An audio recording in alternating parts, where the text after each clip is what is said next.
episode or a moment that you're like, I can't wait for the fans to see that? There's a moment between Scott and Stiles coming up. I believe it's episode 8 or 9. Okay. 8 or 9. So it's later in the season, you know. But something between Scott and Stiles we've never seen before, and they've been through it all. So put your imaginations to that. Something we've never seen between Scott and Stiles, and it's in episode 8 or 9. Okay. Now, this year you are an executive producer. A co-producer. Co-producer. How is it wearing 2 hats? It's the best. I love being a co-producer and an actor. It's good for the actors and it's good for the producers because I'm there to be the leader for the actors, and as a producer I'm there to help out the producers, and I can't even, it's just paving the rest of my career for me, you know, because I want to do more than just act for the rest of my life. So, and I know Teen Wolf so well, so it only makes sense for me to have an inside view of the show. It's just great. It's great. I love it. I love being a producer. Do you ever see yourself directing an episode? Absolutely, yeah. Yeah? I definitely see myself doing that. I don't know if the rest of my crew does. I would love to. I'm definitely kind of following in that line of work. That's my next step, you know, is directing. But I don't know when it will come. I don't know how many years it will be in. Okay. So not necessarily 5B. I don't know. Season 5B. We'll see. Okay. I have no idea. It might not even be Teen Wolf, my first directing gig. I don't even know if I ever will direct, but my aspirations are leading in that direction. So okay. I hope so. I know the show very well, so I hope I'll be able to. Okay.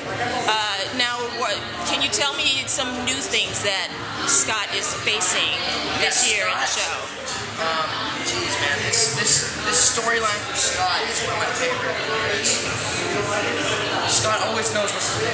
He always knows his next plan of action. He always knows where to go. He always knows who to save. And this season, his world is completely flipped upside down, and he has no idea what the hell's going on. He's completely beaten down mentally and physically, and he's in this really vulnerable state that he's never been in before.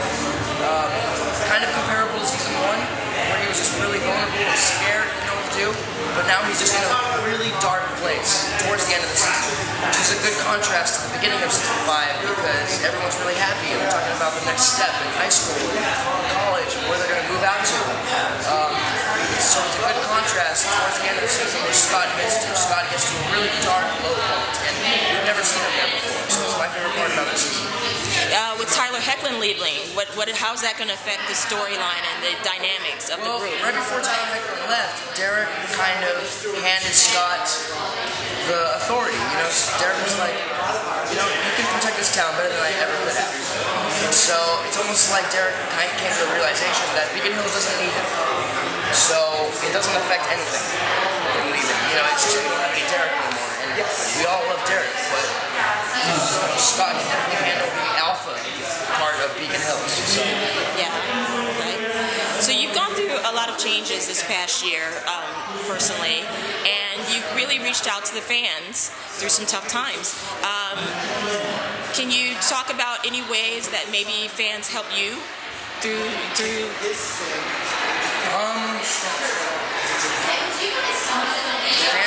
Fans help me remember that I'm worth something. You know, fans really help me remember that I'm here for a reason, and I hold on to that.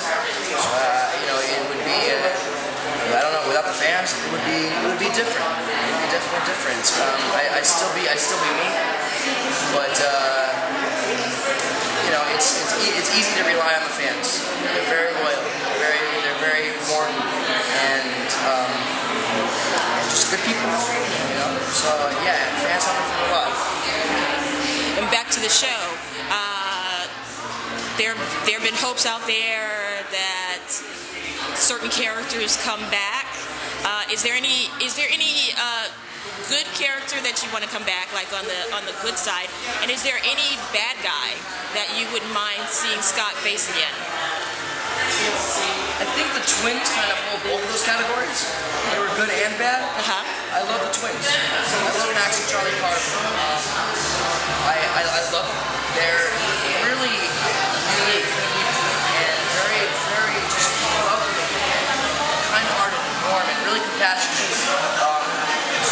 to see them back. I would love to see Gideon Emery back to Kalian.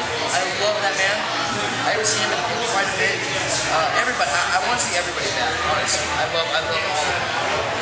So you're going to be hosting the Fandom Awards in San Diego. Fandom Awards. Yeah.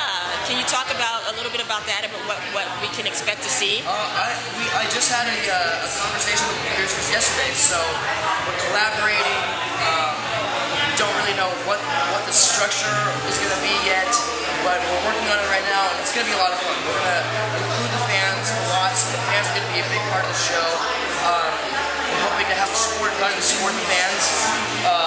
It's just going to be a lot of fun. It's going to be a really, really relaxed, good time. That's all it's going to be. Okay, and one last question. Any new tattoos for... Yeah, I got one right here. Let me see if I can... Is that going to make an appearance? No, absolutely. Yeah, too difficult most of my tattoos are pretty specific. So that's a gypsy right there. Oh, wow. Oh, okay. What's the significance in the gypsy? My mom. It's a tattoo for my mother. Okay. Yeah. Great. Well, thank you.